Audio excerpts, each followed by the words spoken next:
Look at all these slave masters posing on your dollar.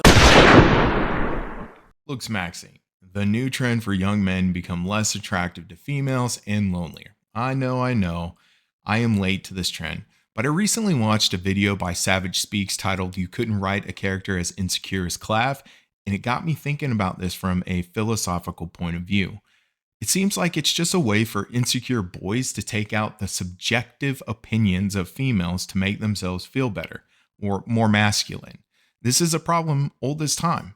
How do young boys that are experiencing puberty fit into society? What is their purpose? Well, I'm sorry to say that it's not just trolling people online and dropping the hard R. What is Looksmaxxing? I don't want to spend a lot of time here because there are hundreds of videos that explain this concept. However, just like any responsible person, we should at least define our terms before we use them. According to Urban Dictionary, Looksmaxxing is the process of making yourself look better. See, that's pretty basic. Oh wait, but it's used by incels. There we go. I found the problem. It is an internet subculture that is focused on attractiveness through methods ranging from skincare and dieting, soft-maxing, to extreme and often dangerous cosmetic procedures, hard-maxing. Originating from online incel communities, it involves rating facial features and optimizing appearance for improved social sexual status. Basically, it's this group of young men that already have problems with their self-esteem and self-worth that have created this unrealistic standard of beauty for themselves. It is almost like the beauty standard society has placed upon women through advertising and marketing that objectifies their bodies to sell them products. Except instead of an outside force, these communities have created their own torture. They don't look towards society for acceptance, but within their own echo chambers. To be blunt, they are basically smelling their own farts at this point.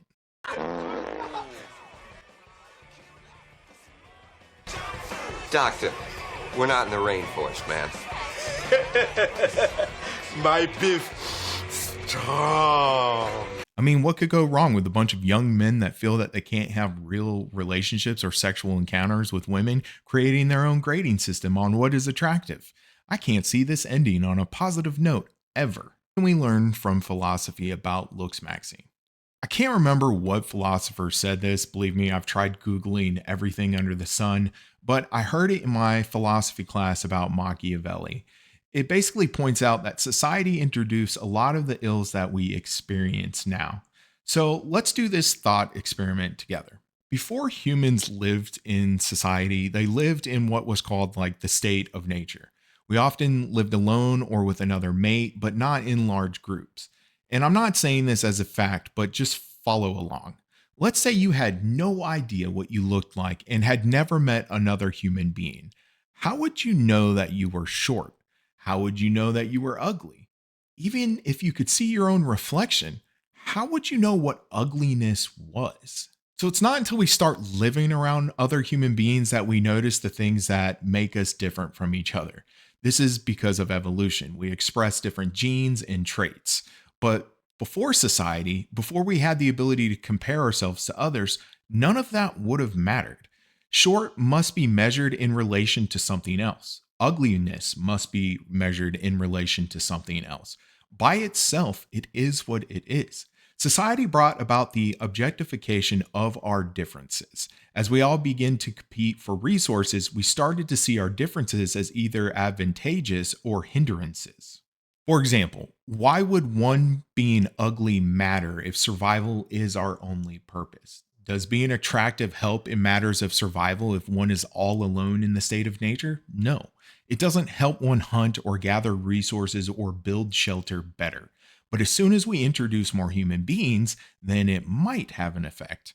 Attractive people are usually treated differently than ugly people. They have more access to human emotions like kindness and or empathy. Their ability to start relationships is easier for some reason. In the most basic sense, society is the cause of all of our ills from this point of view. The expectations for gender performance are introduced and reinforced through social relationships and capitalism. And that is all that Looksmaxxing is. As I discussed in my previous videos about masculinity, we have deconstructed this concept, but have not replaced it with anything of substance. Looksmaxxing has become that missing piece for an entire subculture. Our inability to define and reinforce healthy masculinity in society has created a vacuum that has been filled with this ideology. Historically, we've always had a pathway for boys to become men. Whether that be some sort of ritual or a roadmap with careers, there was a clear and concise path to manhood. Get married and provide for your family, become the top of the hierarchy, work with your hands, be a protector through the use of violence.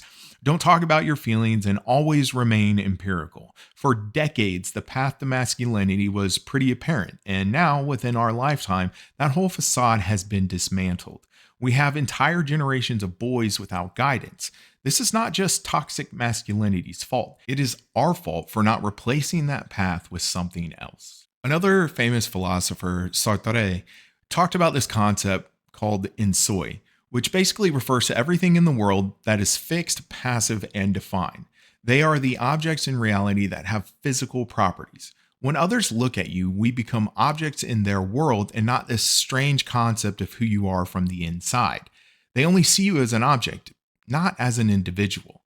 This look makes the person being looked at aware of them being an object and not just an extension of themselves.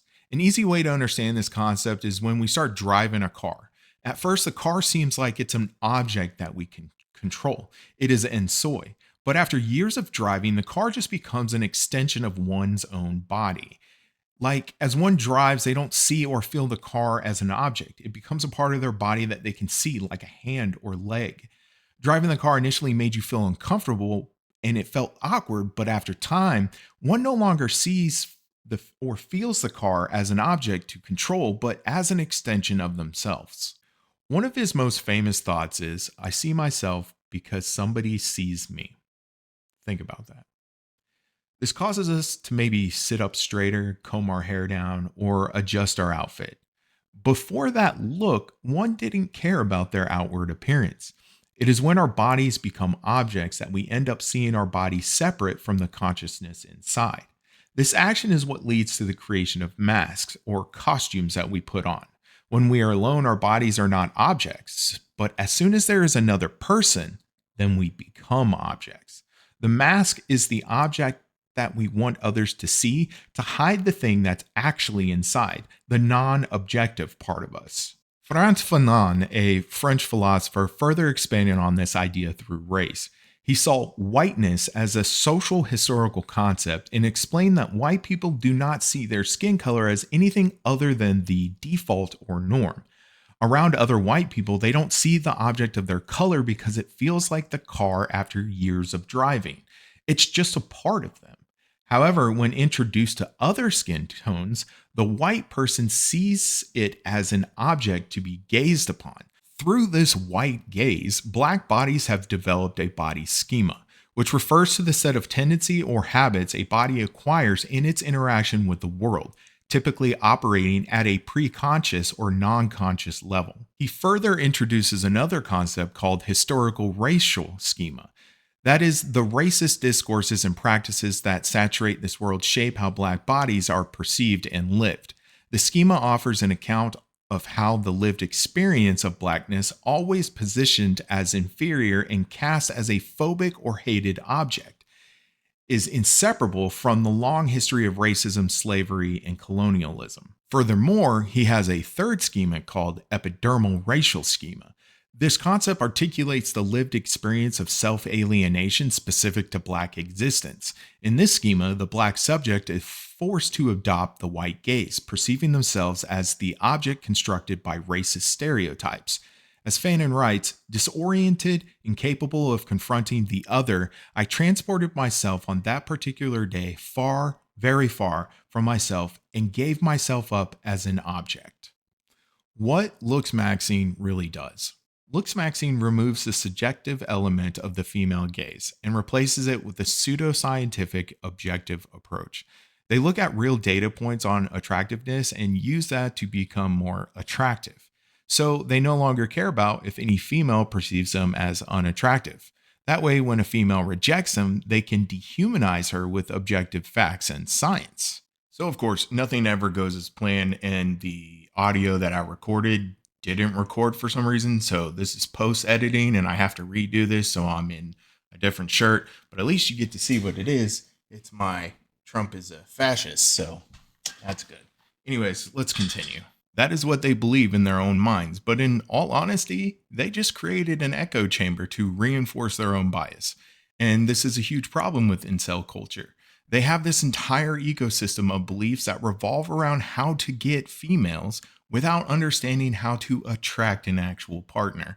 They create an environment that repels females and pushes them further into these male dominated spaces that prey on their insecurities. It's a self-defeating cycle, but they can't escape it because at every turn, their feelings are validated by how females treat them. Looksmaxxing, in my mind, is no different than a snake oil salesman. It preys upon young boys who are insecure about their looks and their status in society. It sells them a cure through transformation, and if that cure doesn't work, then females are to blame. They are actually the problem. They can sleep with whomever they want effortlessly, and these incel spaces are jealous of that power. They want to take that power back by flipping the script. Men have multiple sexual encounters and can be seen as more valuable, but females can't. Because it's so easy for females, if they take advantage of that perceived power, then they are the bad guys. They should practice restraint and celibacy as a form of strength. That is what should be virtuous. Imagine if instead these groups injected themselves into spaces with females and learned how to appropriately act in those spaces. The results would be a million times better. I made a lot of mistakes when originally interacting with females when I was younger, but I didn't let those mistakes defeat me. I learned from them and adjusted my behavior. I didn't expect the females I was trying to attract to change because it was me wanting their attention. I don't mean to bring up and appeal to nature, but in most species, the male is the one that works to attract the female. They do a little dance, build shelter for the offspring, or flex their beautiful patterns and or size. It's a part of the game to transfer our genetic material and reach a sort of immortality. If our genes survive, then so do we by proxy. Females also have an instinctual need to make sure that their offspring survive as well. They look for certain characteristics that would promote healthy and strong offspring, because at the end of the day, they too are looking to make sure their genes last for eternity. So what would be the point to do all this work to attract a female if one doesn't take into account what females actually want in a partner? Sure, these Looksmaxxers can be attracting a lot of females, but at the end of the day, are these long-term partners that they want? Are these encounters actually the whole point of Looksmaxxing? What is the point of Looksmaxxing if once they get a female's attention, they fail to actually build any type of relationship with them? Seems like painting a turd gold. At the end of the day, it's still a turd. Anyways, I don't know. These are some of the ideas and thoughts that I had when I was thinking about this problem. Hopefully it just starts a conversation, but thanks for listening. Like, share, and subscribe, comment down below, and let's just try to come up with a solution, but I don't really know anymore.